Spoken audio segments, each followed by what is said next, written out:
High সবাইকে, আবার একটা নতুন ভিডিও নিয়ে চলে এসেছি। আর আজকের হচ্ছে মানডে। তোমরা মানডের ভিডিওটা দেখতে পাবে ফ্রাইডেতে, কেননা আমার ভিডিওগুলো একটু পোস্ট করতে লেট হয়ে যাচ্ছে। একটু কারণ আছে পার্সোনাল, তার জন্য একটু লেট হয়ে যাচ্ছে। তো আমাদের টুইসডে 7 তারিখে হচ্ছে আমাদের ছোটোটুকু, যাকে তোমরা ভিডিওতে অনেকবার দেখেছো, তার হচ্ছে বার্থডে।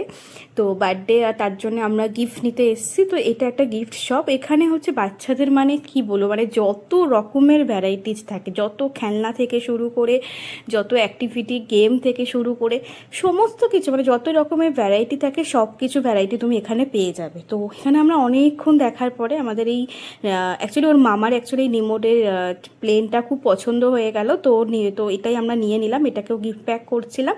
তার সাথে একটা বলও নিয়েছি, যেটা ও খুব ভালোবাসে খেলতে। তো এগুলো নেওয়ার পরে আমরা ওখান থেকে বেরিয়ে গেলাম। আর সত্যি কথা বলতে না, ওই দিনকে ওই গিফট কিনতে কিনতে আমাদের এতটাই লেট হয়ে গেছে যে আমরা কোথাও আর ঘুরতে পারিনি। তো তারপরে আমরা ওখান থেকে বাড়ি চলে এলাম। বাড়ি এসে এদিকে আমার যা রান্না থাকে সে রান্না বসিয়ে দিলাম, কড়াই তেল বসিয়ে দিয়েছি। এখানে আমি ছানার কোফতা বানাচ্ছি, ছানার কোফতা, ডিম কষা আর ভাত। এটাই রাতের মেনু ছিল। তো চলো টাটা।